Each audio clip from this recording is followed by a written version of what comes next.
Hey guys, Miss Humphries here. So I'm at the CDC website. So you can just type in that URL that you see at the top. Then you scroll down to my picture and my little thing there. You go to visit my site. And that takes us to like our classroom homepage. If there's anything that you want, you can see all the different tabs here. What we're going to do is we're going to click on e-learning, and then from there you'll get, so this is the choice board for this week, and this is the choice board for next week. I'm sure as the weeks go on they will send us more out. Maybe they'll even let us create the choice boards. That would be awesome. So you can go there. You can also click on this link that will take you to our e-learning website.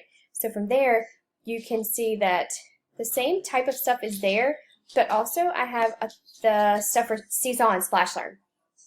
So if you're not connected through Seesaw, it's a great way to see your child's work, and there's assignments on there that you guys can do. So if you copy the link, that will take you there.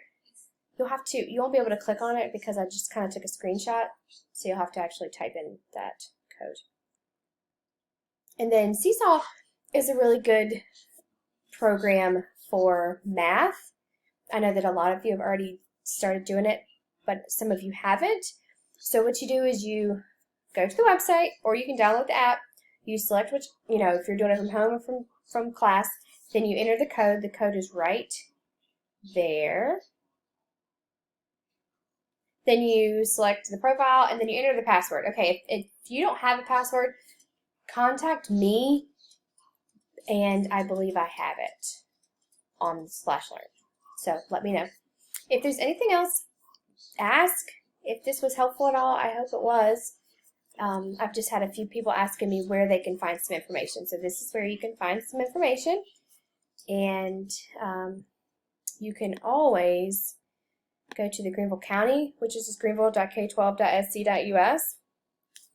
Go to that website, and then you can get there as well. I mean, if you have children in other grades at other schools, you can find all this stuff here. Yeah. So I hope this was helpful. See you guys later.